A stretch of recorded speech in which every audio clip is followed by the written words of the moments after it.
মুআজ্জাজ মোহতারাম মুসল্লিয়ান ইসলাম, দিনদার ইমানদার ভাই সব, আজকে সূরা এ বারাআহ, সূরা এ তাওবার 23 নম্বর আয়াত থেকে নিয়ে 25 নম্বর আয়াত, এই তিনটি আয়াতে শরীফ আজকে পাঠ করা হয়েছে। কত থেকে কত আয়াত ভাই? সূরা এ তাওবার 23 থেকে নিয়ে 25 আয়াত, এই তিনটি আয়াত আপনাদের সম্মুখে পেশ করেছি, তেলাওয়াত করেছি। এই তেলাওয়াতের সংক্ষিপ্ত তাফসীর ইনশাআল্লাহ আমরা শোনার চেষ্টা করব। তো আজকের আয়াতের পাঠকৃত আয়াতের তাফসীরের সংক্ষেপ প্রথম আয়াতের মধ্যে আল্লাহ তাআলা আল্লাহর রাস্তায় জিহাদ করার ক্ষেত্রে যারা প্রতিবন্ধক হয় তাদের কথা আলোচনা করেছেন। সাধারণত অনেক সময় এমন দেখা যায় নিজে ঈমানের উপরে আছি, আমি ঈমানদারদের সাথে আছি, কিন্তু আমার ভাই, আমার বন্ধু, আমার পিতা এরা ঈমানদারদের সাথে নেই। তখন কি করব? তখন আল্লাহ তাআলার ডাইরেক্ট নির্দেশনা হলো, তুমি ঈমানদারদের সাথে থাকবে। তোমার আব্বা, ভাই, জ্ঞাতি গোষ্ঠী এরা যদি ইসলাম থেকে বিমুখ হয়, ঈমানদার শক্তি, ঈমানদার জামাত থেকে তারা যদি দূরে চলে যায়, তাহলে কোনো পরোয়া নাই, তুমি কোথায় থাকবে? ঈমানদারদের দলের সাথে থাকবে। এটা হলো 23 নম্বর আয়াতে আল্লাহ বলেছেন। 24 নম্বর আয়াতে আল্লাহ তাআলা আল্লাহর রাস্তায় বের হওয়ার ক্ষেত্রে 10টা বাধা মানুষ অতিক্রম করে। কয়টা বাধা ভাই? 10টা বাধা। এই বাধা কখনো তার বাপ হয়, কখনো তার সন্তান হয়, কখনো তার ভাই হয়, কখনো তার স্ত্রী হয়, কখনো তার গোত্র হয়, অথবা কখনো তার ব্যবসায়িক মাল হয়, অথবা কখনো ব্যবসার মধ্যে মন্দা যাবে এ ভয় হয়, অথবা আমি চলে গেলে আমার বিল্ডিং নষ্ট হয়ে যাবে এটার ভয় হয়। আল্লাহ তাআলা এগুলো উল্লেখ করে বলেন, এগুলো যদি তোমার কাছে আল্লাহর রাস্তায় জিহাদ করার থেকে উত্তম মনে করো তোমরা, তাহলে মনে রাখো আল্লাহ তাআলার আযাবের অপেক্ষা থেকো। এটা হলো 24 নম্বর আয়াত। 25 নম্বর আয়াতের মধ্যে আল্লাহ সুবহানাহু ওয়া তাআলা পুরা উম্মতকে লক্ষ্য করে বলেছেন ইয়াউমে হুনাইনের কথা, অর্থাৎ হুনাইন যুদ্ধের কথা আলোচনা করেছেন 25 নম্বর আয়াতে সূরা এ তাওবার। এটা হলো আজকের তাফসীরের এই আয়াতগুলোর সারাংশ। এবার আসুন আমরা আয়াতগুলোর অর্থ দেখি। আল্লাহ তাআলা কি বলেন? আল্লাহ বলেন, ইয়া আইয়ুহাল্লাযীনা আমানু, হে ঈমানদারগণ। কি বলেন? হে ঈমানদারগণ। হে ঈমানদারগণ, এটা কিন্তু অত্যন্ত মহাব্বতের ডাক। সুবহানাল্লাহ বলেন। আচ্ছা বলেন তো, আপনার ছেলে যদি দুষ্টামি করে, একে আপনি ডাক্তার বানাবেন, ইঞ্জিনিয়ার বানাবেন শুরু থেকেই, অথবা হাফেজ বানাবেন, আলেম বানাবেন, মুজাহিদ বানাবেন। একে কেউ যদি দুষ্টামি করে, একে আপনি মারেন। কি বলেন? মারেন না? মায়েরা দুষ্টামি থেকে ফিরে আনেন। কিন্তু অন্য আর একটা ছেলে যে আপনার কিছুই লাগে না, তাকে কি আপনি কিছু বলেন? কিচ্ছু বলে না, তাকে ফিরেও তাকে না। ঠিক আল্লাহ তাআলা মুমিনদেরকে ভালোবাসেন, এই জন্য প্রায় 60 জায়গার মধ্যে, আরো বেশি, 60 জায়গার 60 জায়গার 60 এর থেকেও বেশি জায়গায় আল্লাহ তাআলা মানব জাতিকে আমাকে লক্ষ্য করে বলেছেন, আমাকে আপনাকে লক্ষ্য করে বলেছেন, ইয়া আইয়ুহাল্লাযীনা আমানু। সুবহানাল্লাহ বলেন। আল্লাহ তাআলা আমাকে আপনাকে ভালোবাসেন, এই জন্য ইয়া আইয়ুহাল্লাযীনা আমানু। কোন কোন মুফাসসির তো বলেন এটা হলো মহব্বতের ডাক। কিসের ডাক রে ভাই? মহব্বতের ডাক। ইয়া আইয়ুহাল্লাযীনা আমানু, হে ঈমানদারগণ, লা তাত্তাখিযু আবাআকুম ওয়া ইখওয়ানাকুম আউলিয়া, তোমরা তোমাদের পিতা এবং ভাইদেরকে বন্ধু বানায়ও না। হায় হায়, ভাই এবং পিতাদেরকে বন্ধু বানাইতে নিষেধ করতেছে কেন? ইনিস্তাহাব্বুল কুফরা আলাল ঈমান, তারা যদি তোমার ভাই এবং বন্ধু, তোমার পিতা, এরা যদি ঈমানের উপরে কুফুরকে প্রাধান্য দেয়, তারা ঈমান গ্রহণ করে নেই, বরং কাকে প্রাধান্য দিয়েছে? কুফুরকে প্রাধান্য দিয়েছে।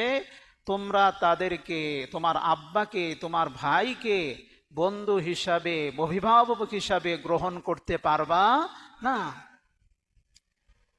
ومن يتولهم منكم فأولئك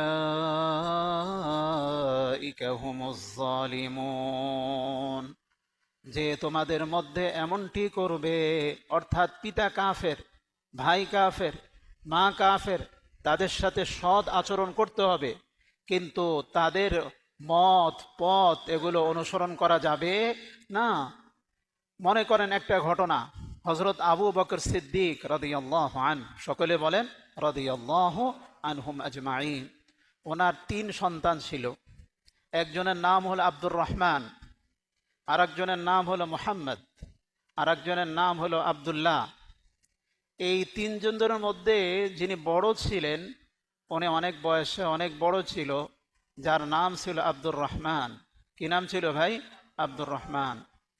বদর যুদ্ধের পরে, অনেক পরে, উহুদ, খন্দকের পরে গিয়ে আব্দুর রহমান ইসলাম গ্রহণ করেছে। তো আব্দুর রহমান একদিন তার আব্বাকে, মানে আবু বকর সিদ্দিক রাদিয়াল্লাহু আনহুকে বলছিলেন, আব্বা, বলে কি রে আব্বা, আপনি কি জানেন? বলে কি? বদরের যুদ্ধে আমি ছিলাম কাফেরের পক্ষে, আর আপনি ছিলেন ইমানদারদের পক্ষে। বলে হ্যাঁ। বলে বদরের যুদ্ধে অনেকবার আপনি আমার তরবারির কাছে চলে আসছেন, কিন্তু আমি তরবারি মারবো দেখি যে আপনি, মানে আমার আব্বা, আমি তরবারি উঠে ফেলছি, না মারবো না। আমার আব্বাকে কেমনে মারি? আপনি দেখেন নে, খেয়াল করেন। আমি তো খেয়াল করি নেই। আবু বকর উল্টায় বলতেছেন, বাবা তুই আমারে মারস নেই কেন? আমি হইলে গিয়াম তোর বাবা, এই জন্যই তো। বলে হ্যাঁ, কিন্তু মনে রাখিস, তুই যদি আমার চোখের সামনে একবার পড়তি, তরবারির সামনে, তো তরবারির সামনে একবার পড়লে আমি তোরে দয়া করতাম না, আমি তোরে সাথে সাথেই তোর গর্দান, তোর ধর থেকে নামায়ে ফেলতাম। বলে কেন? কেন আব্বা? বলে তুই ছিলি কাফেরদের পক্ষে, আর আমি হইলাম ইমানদারদের পক্ষে। কোনো কাফের কখনো, কোনো মুসলমান ইমানদার কখনো কাফেরকে অলি হিসাবে গ্রহণ করতে পারে না। এই জন্য আমি তোকে মেরেই ফেলতাম, কিন্তু তুই আমার সামনে পড়স নি। সুবহানাল্লাহ বলবেন না ভাই? এই জন্য ইমানদার এমন হওয়া উচিত। এরপরে আল্লাহ তাআলা কি বলছেন 24 নম্বর আয়াতে? কুল ইন কানা আবাউকুম, বলুন হে নবী, বলুন হে নবী, অর্থাৎ আপনি মুমিনদেরকে বলে দিন। কি বলবেন? ইন কানা আবাউকুম, যদি তোমাদের পিতা, প্রথমে কি ভাই? পিতা। ওয়া আবনাউকুম, তোমাদের সন্তান। 2 নম্বর কি ভাই? সন্তান। 3 নম্বর ওয়া ইখওয়ানুকুম, তোমাদের ভাই, তোমাদের ভাই। 4 নম্বর ওয়া আজওয়াজুকুম, তোমাদের স্ত্রী, তোমাদের স্ত্রী। 5 নম্বর ওয়া আশিরাতুকুম, তোমাদের আত্মীয় স্বজন অথবা গোত্র। ওয়া আমওয়ালুন ইকতারাফতুমুহা, এবং এই মাল সম্পদ যেগুলো তোমরা উপার্জন করেছো, যেগুলো তোমরা কি করেছো ভাই? উপার্জন করেছো। তাহলে কত হইল? পিতা, সন্তান, ভাই, স্ত্রী, আত্মীয় স্বজন, এবং তোমরা যেই মাল উপার্জন করেছো। 6। 7 নম্বর ওয়া তিজারাতুন তাখশাউনা কাসাদাহা, এমন ব্যবসা, যদি তোমরা ব্যবসায়িক মন্দার ভয় করো। কি করো ভাই? ব্যবসা মন্দা, আল্লাহ রাস্তায় গেলে ব্যবসায় আপনার মন্দা হয়ে যাবে, লস হয়ে যাবে, এটা যদি মনে করো। 7 ওয়াতিজা ওমাসাকিনু তারদাউনাহা, এবং তোমরা, তোমরা যেই বিল্ডিং এ বসবাস করো, যেই বাসস্থানে বসবাস করো, কেননা নিজের বাসস্থান সকলের কাছে প্রিয়। আপনি যদি কোনো একটা এলাকায় গিয়ে রাত্রিবেলা থাকেন, নিজের বিছনা যদি না হয়, তাহলে ঘুম আসে না। বিষয়টা খেয়াল করে দেখছেন? ঘুম কিন্তু আসে না। কিন্তু নিজের বিছনায় গেলে মানুষের ঘুম কি করে? তাড়াতাড়ি আসে। তাইলে ওয়া মাসাকিনু তারদাউনাহা, এবং এমন তোমাদের বিল্ডিং বা এমন তোমাদের অট্টালিকা যেটা তোমরা ভালোবাসো, এগুলো যদি এই 8 জিনিস যদি এমন হয়, আহাব্বা ইলাইকুম মিনাল্লাহি ওয়া রাসূলিহি, আল্লাহ থেকে, রসুল থেকে, ওয়া জিহাদিন ফি সাবিলিহি, এবং আল্লাহর রাস্তায় জিহাদ করা থেকে তোমাদের যদি এই 8 জিনিস, যদি এই 3 জিনিস থেকে বেশি প্রিয় হয়। 8 জিনিস কয় জিনিস থেকে বেশি প্রিয় হয়? 3 জিনিস কি কি? আল্লাহ, রসুল, তার রাস্তায় জিহাদ। 4 রাস্তায় কি? জিহাদ। এই 8 জিনিস যদি 3 জিনিস থেকে প্রিয় হয়, তাইলে শুনো, ফাতারাব্বাসু, আল্লাহ বলে অপেক্ষায় থাকো। কি অপেক্ষা? হাত্তা ইয়াতি আল্লাহু বিআমরিহি, আল্লাহ তাআলার পক্ষ থেকে আযাবের অপেক্ষায় থাকো। ওয়াল্লাহু লা ইয়াহদিল কওমাল ফাসিকিন, যারা আল্লাহর রাস্তায় জিহাদ করে না, নিজের মাল, সম্পদ, সন্তান, স্ত্রী, প্রয়োজন, নিজের ব্যবসা, এগুলো সব থেকে মুমিন সে কি করবে? আল্লাহ এবং রসুল এবং আল্লাহর রাস্তায় সংগ্রাম করাকে প্রাধান্য দিবে। এটা কার কাজ ভাই? মুমিনের কাজ। কার কাজ ভাই? মুমিনের কাজ। প্রকৃত মুমিন হতে হলে আপনি কি বলেন? সাহাবায়ে কেরাম রাদিয়াল্লাহু তাআলা আনহুম আজমাইন, ওনাদের জীবনে আমাদের মতো দুঃখ সুখ ছিল কি না ভাই? ছিল। তাদের এমন অবস্থাও ছিল, দেখেন না, হযরত জাবের রাদিয়াল্লাহু আনহুর ঘটনা দেখেন, বুখারী শরীফের কিতাবুল মাগাজির মধ্যে রয়েছে। জাবের বলেন, আমার আব্বা মারা গেল, শহীদ হলেন উহুদ যুদ্ধের মধ্যে। আমার 9 জন বোন। কয়জন বোন ভাই? 9 বোন। উনি আর একটা বিবাহ করলেন এমন মেয়েকে যে হইল সাইয়্যিবা, মানে একটু বয়স্কা মহিলা বিবাহ করলেন। নবীজি বললেন, হে জাবির, তুমি বয়স্কা মহিলা কেন বিবাহ করলা? বলে, হুজুর আপনি জানেন উহুদ যুদ্ধের মধ্যে আমার আব্বা মারা গিয়েছে, শহীদ হয়েছে। বলে, হ্যাঁ, আমার 9 জন বোনকে রেখে গিয়েছে। কয়জন বোন? 9 বোন রেখে গিয়েছে। বলে, এখন কি করা? বলে, হুজুর আমার অনেক ঋণ। বলে, এত ঋণ, আমি যদি খেজুর পাকার মৌসুমে সমস্ত খেজুর যদি দিয়ে দেওয়া হয়, তাহলে আমার ঋণ শোধ হবে না। নবীজিকে বললেন, নবীজি আপনি যদি আসতেন আমার বাড়িতে, আর যারা আমার ঋণ পায় তাদেরকে যদি একটু বলতেন যে আমার ঋণ একটু পরে নিতে, তাহলে ভালো হইতো। নবীজি বললেন, যাবে, একটা কাজ করো। বলে, কি কাজ? বলে, তোমার খেজুরের, আমাদের যেমন ধানের প্রকার আছে না, ঠিক খেজুরেরও অনেক প্রকার আছে। মনে করেন, এক খেজুরের নাম আজওয়া, আর এক খেজুরের নাম মাবরুম, আর এক খেজুরের নাম মারিয়াম, আর এক খেজুরের নাম মেঝুল, আছে না? এরকম বিভিন্ন ভিন্ন খেজুর আছে। হযরত জাবিরকে বললেন, জাবির একটা কাজ করো, যে তুমি এই খেজুরের আলাদা আলাদা স্তূপ করে রাখো। এখানে এক স্তূপ, এখানে এক স্তূপ, এখানে এক স্তূপ, এখানে এক স্তূপ, এরকম স্তূপ করে রাখো জাবের। আর যখন তুমি পাওনাদারদেরকে দিবা, তখন তুমি আমাকে ডাক দিবা। বলে, ঠিক আছে হুজুর। স্তূপ করা রাখলো। নবীজি সবচেয়ে বেশি যে খেজুরটা, নবীজি গেলেন, সকলে বলেন সাল্লাল্লাহু আলাইহি ওয়াসাল্লাম, পাওনাদার ভর্তি ঘরের মধ্যে, অনেক পাওনাদার। সকলে জাবেরের দিকটে এইভাবে চোখ গোড়ায় চাইতেছে, কিছু কইতে পারতেছে না। নবীজি চলে আসছে, তো চোখ গোড়ায় তাকাইছে। জাবের বলেন, কান্নাহু উরুবিয়া, যেন আমারে এরা খেয়ালেও। চোখ এমন ভাবে তাকাইতেছে, কারণ নিজের ঋণ শোধ করতে পারে না, আবার নবীজিকে নিয়ে আসছে কি করার জন্য? সুপারিশ করার জন্য। এখন আল্লাহ নবী বলেন, জাবির পড়ছো? বলে, জি। বলে, সবচেয়ে বড় যে খেজুরের স্তূপটা, নবীজি এই স্তূপের উপরে গিয়ে বসে পড়লেন, আর বললেন, তোমার কই? এই যারা ঋণ পায়রা কই, এদেরকে ডাকো। এদেরকে ডাকলেন। বলে, মাইপা দাও। মাপা শুরু করছে। মাপা। জাবের বলতেছিল মনে মনে, হায় হায় রে, আজকে আমার সব খেজুর চলে যাক, কিন্তু আমি ঋণ শোধ করতে চাই। আমার 9 বোন, কত ঋণ, এত ঋণ কিভাবে শোধ করবো? আল্লাহ নবী বললেন, হ্যাঁ নিতে বলো।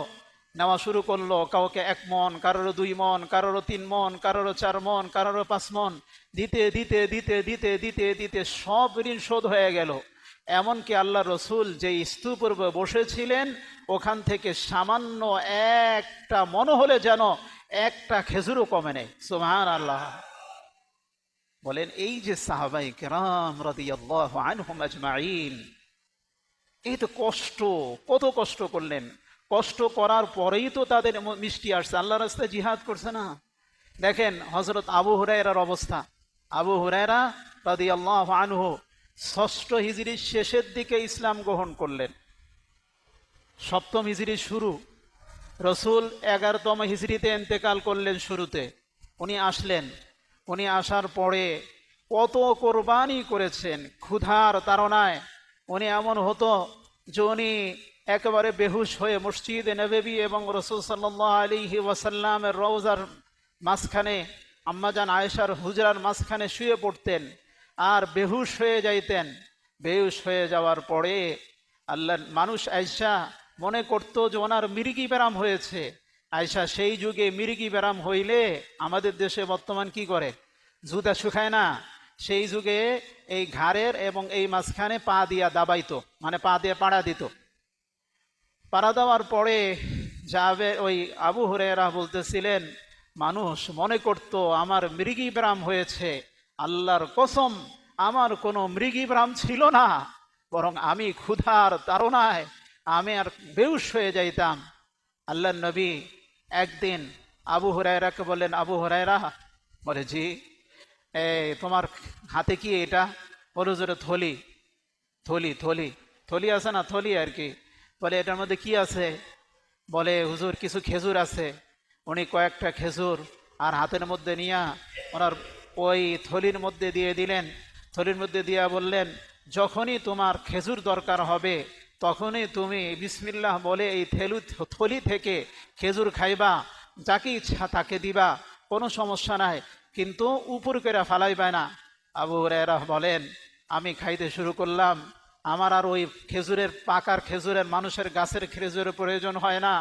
আমি 1 বছর খেলাম, 2 বছর খেলাম, 3 বছর খেলাম, 4 বছরের সময় তো রসুল দুনিয়া থেকে চলে গেলেন। আবু বকরের 2.5 বছর যুগ, সেই সময়ও খেলাম। ওমরের 10 বছর খেলাফতির জামানা, সেখনও খেলাম। ওসমানের খেলাফতির জামানার 12 বছর, 12 বছর একটানা খেলাম। সুবহানাল্লাহ বলবেন না? বরকতি থলি। সুবহানাল্লাহ, সুবহানাল্লাহ। হযরত আবু হুরায়রা বলেন যে আমার বরকতি থলি কত? বলে আল্লাহ রসুলের 3 বছর বা 4 বছর, আবু বকরের 2.5 বছর, কত হইল? 6.5 বছর। ওমরের 10 বছর, কত হইল? হ্যাঁ, 16.5 বছর। হযরত ওসমানের 12 বছর, কত হইল? সাড়ে 26 না 27? 28.5 বছর ওই বরকতি থলি থেকে আবু হুরায়রা কি খাইছে ভাই? খেজুর খাইছে। আচ্ছা, এই খেজুর কত হইতে পারে? 200 টনের বেশি হইতে পারে কি পারে না রে ভাই? সুবহানাল্লাহ। তা আবু হুরায়রা বলেন, যেই দিন খলিফাতুল মুসলিমিন হযরত উসমান ইবনে আফফান রাদিয়াল্লাহু আনহু উনি শহীদ হয়ে গেলেন, ওনাকে সাবাই চক্র শহীদ করে দিল, সেই দিন মানুষের তাড়াহুড়ার কারণে আমার এখানে ব্যাগটা যে আছে এটা হারিয়ে গেল। বলে হারিয়ে যাওয়ার পরে মানুষের তো শোক হইল একটা, যে খলিফাতুল মুসলিমিন শহীদ হয়ে গেছে। আমার শোক 2টা, আমার বরকতি থলিটাও হারাই গেছে সেই দিন। তাইলে বলেন, এই আবু হুরায়রাই তো যে ক্ষুধার তাড়নায় মসজিদে নববী এবং মাঝখান দিয়ে শুয়ে থাকতো এবং আল্লাহর রাস্তায় জিহাদ করত, কিন্তু এই মুশাক্কাতের পরে, আল্লাহ কষ্ট করার পরে আল্লাহ তাআলা তাদের জীবনটাকে মধ্যে ফতুহাত তথা এই ফলাফল কি বলে ধনাঢ্য দ্বারা ভরিয়ে দিয়েছেন। এই জন্য 8 জিনিসের বিনিময়ে 3 জিনিস, কয় জিনিস ভাই? 8 জিনিসের বিনিময়ে 3 জিনিস আল্লাহ পাক আমাদের আল্লাহ রাস্তায় সংগ্রাম করে সময় আসলে এই 8 জিনিসকে ফেলে দিয়ে আল্লাহ এবং তার রসুল এবং আল্লাহর রাস্তায় জিহাদকে করার তৌফিক দান করুক, সকলে বলেন আমিন। এবার 25 নম্বর আয়াতে কি বলেন দেখেন, আওয়াজ বোঝা যায়? ولقد نصركم الله في مواطن كثيرة ويوم حنين। আল্লাহ বলেন ওয়ালাকাদ নাসারাকুমুল্লাহ, আল্লাহ তাআলা তোমাদেরকে সাহায্য করেছেন, ফি মাওয়াতিন কাসীরা, অনেক জায়গায় আল্লাহ তাআলা সাহায্য করেছেন। যেমন বদরের যুদ্ধে সাহায্য করেছেন, বনি কোরাইজার যুদ্ধে সাহায্য করেছেন, বনি নজিরের যুদ্ধে সাহায্য করেছেন। করার পরে এরপর আল্লাহ বিশেষভাবে উল্লেখ করতেছেন ওয়ায়াউমা হুনাইন, হুনাইনের যুদ্ধের মধ্যে তোমাদেরকে সাহায্য করেছি। ওয়ায়াউমা হুনাইন, হুনাইনের যুদ্ধের মধ্যে তোমাদেরকে সাহায্য করেছি। ইযা আজাবাতকুম কাসরাতুকুম, যখন তোমরা তোমাদের আধিক্যর কারণে তোমরা মুগ্ধ হয়ে গিয়েছিলে এবং বলেছিলে ফালান তুগনিয়া আনকুম শাইআ, তোমাদেরকে কেউ হারাতে পারবে না, এই কথা বলেছিলে। অথচ ওয়াদাকাত আলাইকুমুল আরদু বিমা রাহুবাত, তোমাদের জমিন প্রশস্ত হওয়া সত্ত্বেও তোমাদের কাছে সংকীর্ণ হয়ে গিয়েছিল। সুম্মা ওয়াল্লাইতুম মুদবিরিন, অতঃপর তোমরা পলায়ন করেছিলে। কি করেছিলে ভাই? পলায়ন করেছিলে। এই আয়াতে 25 নম্বর আয়াতে আল্লাহ তাআলা হুনাইনের কথা উল্লেখ করছেন। কি ভাই? হুনাইনের যুদ্ধ। মক্কা যখন বিজয় হয়, এটা হয়েছিল 8ম হিজরির রমজান মাসে। কোন মাসে ভাই? রমাদান মাসে মক্কা বিজয় হয়। আর এই হুনাইনের যুদ্ধ হয়েছিল 8ম হিজরির শাওয়াল মাসে। আচ্ছা বলেন তো, রোজার ঈদ কোন মাসে হয়? রোজার ঈদ কোন মাসে হয়? কইতে পারো না। শাওয়াল মাসে। শাওয়াল মাসে হয় রমজানের ঈদ। শাওয়াল মাসের 1 তারিখে আমাদের কি হয়? রমজানের ঈদ হয় বা ঈদুল ফিতর হয়। ঈদুল ফিতর হয়। আর কোরবানি ঈদ কবে হয়? জিলহজের 10 তারিখে, তাই না? মাস হিসেবে জিলহজ হইল 12তম মাস, যেমন ইংরেজির 12তম মাস হলো ডিসেম্বর। আর মাস হিসেবে, আরবি মাস হিসেবে শাওয়াল হইল 10তম মাস, 10ম মাস। কি মাস ভাই? 10ম মাস। যেমন ইংরেজি অক্টোবর মাস। কি মাস ভাই? অক্টোবর মাস। তো শাওয়াল মাসে এই যুদ্ধ হয়েছিল। যখন মক্কা পরিপূর্ণ বিজয় হয়ে যায়, মুসলমানরা আসছেন মক্কা বিজয়ের সময় 10,000। কত হাজার ভাই? 10,000। নতুন যারা ইসলাম গ্রহণ করেছে এরাও ছিল কিছু। মোট 14,000-এর একটা বাহিনী তৈরি হইল। কত হাজারের ভাই? 14,000। যাদের বিরুদ্ধে যুদ্ধ করবে তারা হলো কবিলা হাওয়াজিন, হাওয়াজিন গোত্র। তাদের সংখ্যা কত ছিল?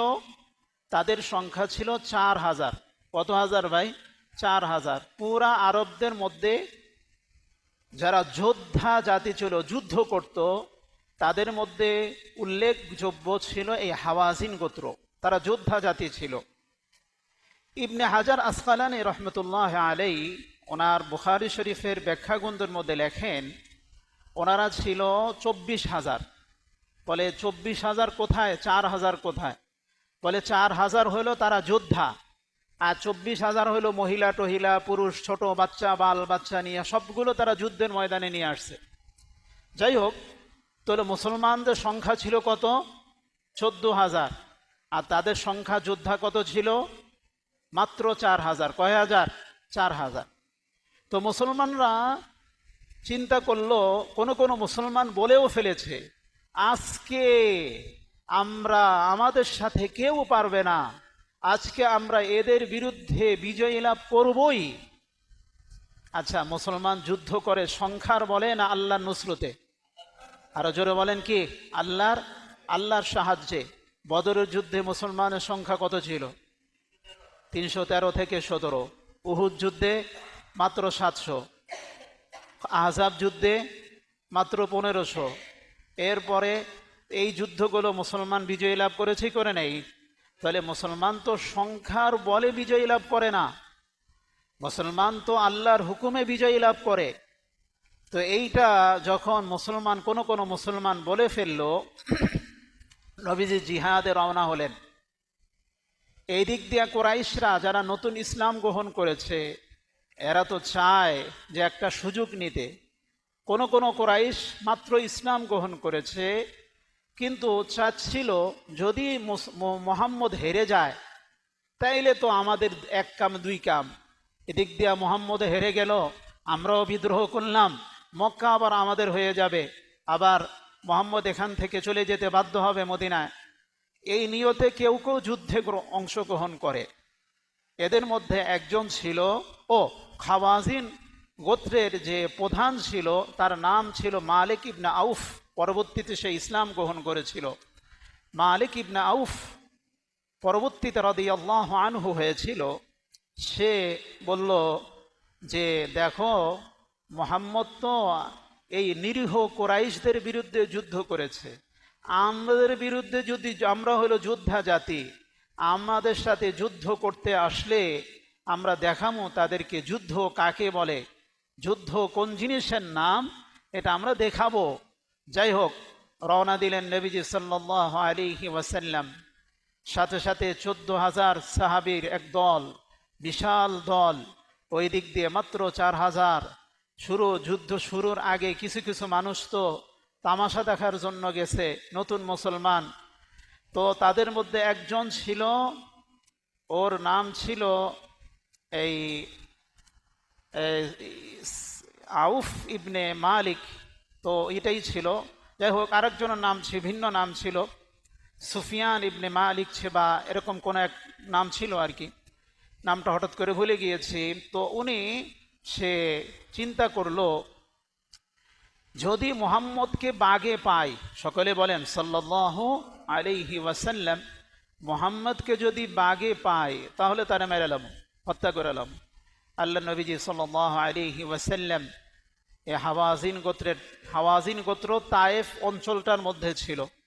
তো তাদের বিরুদ্ধে যুদ্ধ করার জন্য যখন গেলেন, তো ওই পরবর্তীতে ইমানদার সাহাবী হয়েছিল, সে চিন্তা করলো আজকে তো মুহাম্মদের যদি বাগে পাই তারা মেরালাম। সে পিছনে পিছনে গেল, সে তো মুসলমান নাম কেউ আসতে। সে যাওয়ার পরে দেখে যে আল্লাহর নবীকে পাহারা দিচ্ছে, একদিক দিয়ে ডান দিক দিয়ে মারা চিন্তা করতেছে, দেখে যে আবু সুফিয়ান ইবনে হারিস, রসুলের ফুফাতো ভাই, আর এক দিক দিয়ে আব্বাস, উনি পাহারাদারি করছেন। সে পিছন দিক দিয়ে গিয়ে আচমকা নবীজির উপর যখন তরবারি উঠাবে ভাব, নবীজি সাল্লাল্লাহু আলাইহি ওয়াসাল্লাম তার দিকে এইভাবে ঘাড় ফিটিয়ে তাকালেন। তাকে বললেন, কে তুমি? তুমি বলার সাথে সাথে সে কেঁপে উঠল।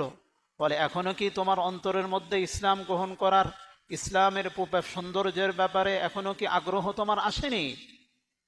একথা বলার পরে সে ব্যক্তি বলতেছিল, এই কথা বলার পরে আমার অন্তর থেকে যেন কি একটা বের হয়ে যাচ্ছিল।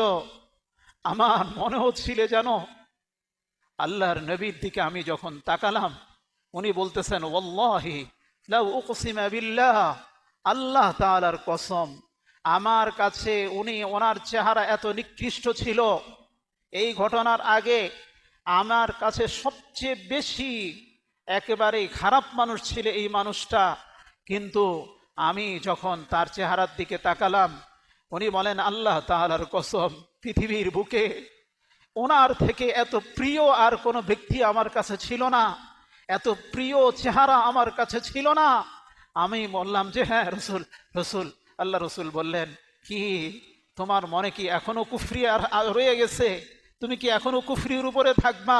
তুমি আমাকে হত্যার ষড়যন্ত্র করতেছো? আল্লাহু আকবার। জানিয়ে দিয়েছেন কে রে ভাই? আল্লাহ জানিয়ে দিলেন। যাই হোক, এরপরে সে বলে, হুজুর ভুল হয়ে গেছে। আল্লাহ রসুল বলেন, যাও, এই যে সামনে জিহাদ করো, জিহাদ করতে থাকো। সে জিহাদ করলো।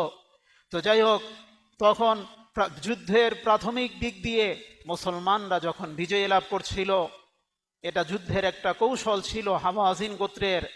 তো তারা যখন ভিতরে অনেক মুসলমান ভিতরে চলে গিয়েছিল, তখন এই হাওয়াযিন গোত্র তীরন্দাজ গোত্র ছিল, তারা তীর মারা শুরু করলো। বলে এমন তীর, সাহাবাই কেরাম তারা কি করলো, যারা রসুলের সাথে এই যুদ্ধের মধ্যে ছিল অনেকেই পলায়ন করছিল, পলায়ন করে চলে যাচ্ছিল, বিভিন্ন স্থানে চলে যাচ্ছিল। কেউ কেউ বিভিন্ন স্থানে গিয়ে তাদের জান বাঁচাচ্ছিল। এমতো অবস্থায় সকলেই পিছু হটে, কিন্তু আমার নবী, আপনার নবী যুদ্ধের ময়দান আগে বাড়ে। সুবহানাল্লাহ বলে। আমার নবীজি বলতেছিল, সুফিয়ান ইবনে হারিসের হাতে ওনার ঘোড়া বা গাধার লাগাম ছিল। নবীজি যুদ্ধের বুঝে ওই ঘোড়ার মধ্যে উঠা বলতেছে, আনা নবিয়্যুন লা কাযিব, আমি হলো এই নবী, আমি মিথ্যাবাদী নবী নয়। আনা ইবনু আব্দুল মুত্তালিব, আমি হলো আব্দুল মুত্তালিবের সন্তান, সুতরাং আমি আজকে যুদ্ধ করবই। সাহাবাই কেরাম দিক বিদিক ছুটাছুটি করছিল। নবীজি আব্বাস রাদিয়াল্লাহু আনহুকে বললেন, আব্বাস আওয়াজ দাও, ইয়া আহলে শাজার, হে বায়াত রিদওয়ান, যারা নবীর হাতে বায়াত নিয়েছিলা, আসো, তোমরা আসো। হযরত আব্বাসের গলার একটা বৈশিষ্ট্য ছিল যে উনি যখন খালি মুখে এইভাবে জোরে আওয়াজ দিতেন, 3 মাইল 3.5 মাইল পর্যন্ত আওয়াজ শোনা যাইত। Mic fail. আব্বাস রাদিয়াল্লাহু আনহু উনি জোরে ডাক দিলেন, ইয়া আহলে শাজার, হে যারা রসুলের হাতে বায়াত নিয়েছিলা, তোমরা আজ রসুলকে ছেড়ে চলে যাচ্ছ। রসুলের সাথে মাত্র তখন 300, কেবল 100-র কম মানুষ ছিল। আব্বাসের কান আওয়াজ যখন সাহাবাই কেরামের কানে পৌঁছাইছে, পৌঁছানোর সাথে সাথে সকলে আবার দিক বিদিকতে আবার রসুলের সামনে আসতেছে। কাফেররা দেখতেছে যে রসুলকে তারা যদি একসাথে হয়ে যায় তখন সমস্যা হবে। তারাও অনেক সাহাবীকে শহীদ করে দিল, কিন্তু শহীদ করে দিলে কি হবে, তারা নিজের জীবন বাজি রেখে নবীর কাছে যখন চলে আসলো, কিছু সাহাবী শহীদ হলেন, কিন্তু জীবন বাজি রেখে আবার যখন লড়াই শুরু করলো, লড়াই শুরু করার পরে আল্লাহ তাআলা এই হুনাইনের যুদ্ধের মধ্যে আল্লাহ তাআলা রসুল মুসলমানদেরকে বিজয় দান করলেন। সুবহানাল্লাহ। আর এই বিষয়টাই আল্লাহ তাআলা এই শুনো, তোমাদের কোনো কাজে আসেনি। ثم أنزل السكينة على رسوله وعلى المؤمنين, আমি সাকিনা পাঠালাম। সাকিনা যুদ্ধের ময়দানে তন্দ্রা হওয়া। কি হওয়া ভাই? তন্দ্রা হওয়া, এটা হলো সাকিনা। মনে করেন প্রচন্ড যুদ্ধ চলতেছে, হঠাৎ করে আপনি তন্দ্রাগ্রস্ত হয়ে গেলেন, এটা সাকিনা, প্রশান্তি আল্লাহ তাআলার পক্ষ থেকে। সুম্মা আনজালাল্লাহু সাকিনা, আল্লাহ তাআলা সাকিনা নামক রহমত নাজিল করলেন।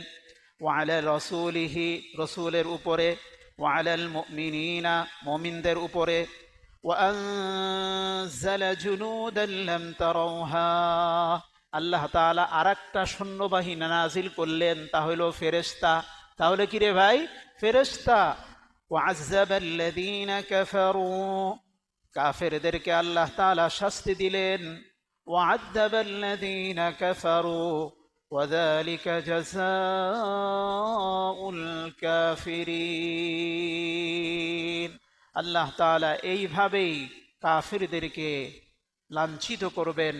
মুহতারাম, এই 4টি আয়াত আজকে আমরা পড়লাম।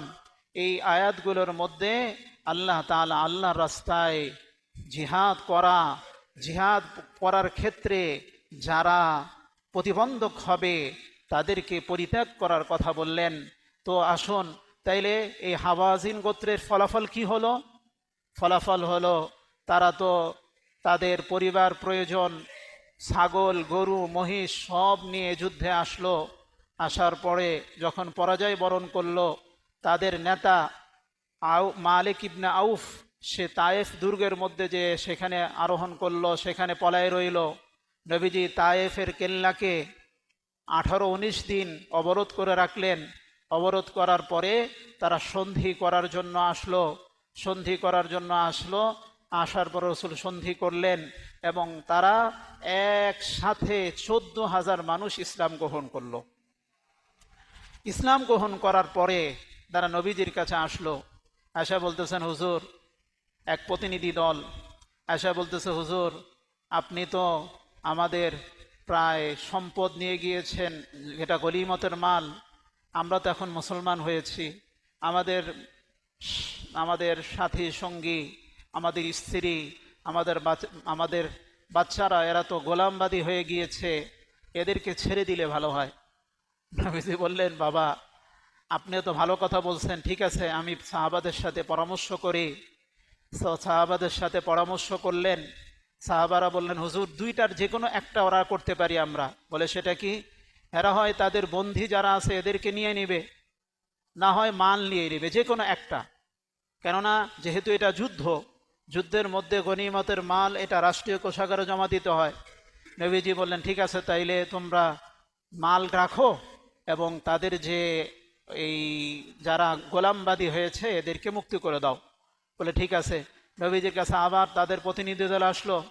আশা বলল, হুজুর, আমরা যদি আজকে পারস্যের বাদশার কাছে যাইতাম, যা তাদের কাছে সাহায্যের আবেদন করতাম, এরা আবেদন কবুল করত। আমরা যদি কিসরা, এই খসরু পারভেজ, অর্থাৎ এই রোমের বাদশার নিকট যাইতাম, তাদের কাছে যদি আবেদন করতাম, তারা আমাকে সাহায্য করত। নবী, তারা খ্রিস্টান মূর্তি পূজক হওয়া সত্ত্বেও যদি সাহায্য করে, আপনি তো আমাদের নবী, আমরা তো আপনার উম্মত, রসুল, মুসলমান হয়েছি, আপনি আমাদের উপর দয়া করেন। নবীজি তাদেরকে ডেকে বললেন, আচ্ছা, তোমরা দুইটার যে কোনো একটা নাও। বলে, একটা নিব, কোনটা নিবা? বলে, হুজুর, তাহলে আমরা আমাদের গোলামবাদী, আমাদের আত্মীয় স্বজনকে নিয়ে নিই, মাল সম্পদ আমরা বড়ও পাবো। তার আল্লাহ রসুল সকল সাহাবীদেরকে বললেন, তোমরা তাদের যে গোলামবাদী বন্দী করেছিলে তাদের সবগুলোকে দিয়ে দাও। সুবহানাল্লাহ। এই হলো হাওয়াজিন গোত্রের এবং তায়েফ যুদ্ধের ইতিহাস। আল্লাহ সুবহানাহু ওয়া তাআলা আমাদের সকলকেই সঠিকভাবে রাসূল সাল্লাল্লাহু আলাইহি ওয়াসাল্লাম যেইভাবে দ্বীন কায়েম করেছেন, আমাদের সকলকে সেইভাবে দ্বীন কায়েম করার, দ্বীনের মেহনত করার তৌফিক দান করুক। সকলে বলেন আমিন। ওয়া আখির দাওয়ানা আলহামদুলিল্লাহি রাব্বিল আলামিন।